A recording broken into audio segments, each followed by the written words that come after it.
12 high-value individuals o HVI ang naaresto sa implementasyon ng search warrant kaugnay ng iligal na droga sa Baguio City.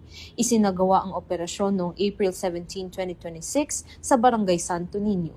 Pinangunahan ito ng mga operatiba ng Police Station 6 at ng PIDEA. Katuwang ang Police Station 2, City Intelligence Unit, City Drug Enforcement Unit, PNP Drug Enforcement Group Special Operations Unit CAR at PROCAR Regional Intelligence Unit 14.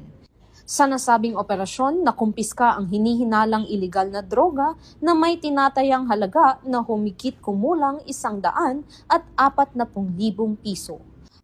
Ang mga sospek ay nahaharap sa kasong paglabag sa Republic Act 9165 o Comprehensive Dangerous Drugs Act of 2002.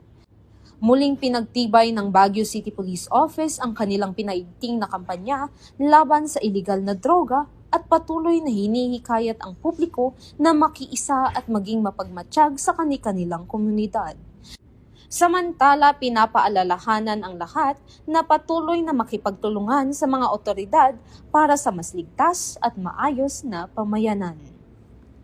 Mula dito sa Baguio City Police Office, ako ang inyong PNN correspondent, Patrolwoman Jade Agustin, alagad ng batas, taga-taguyod ng Balitang Pulis.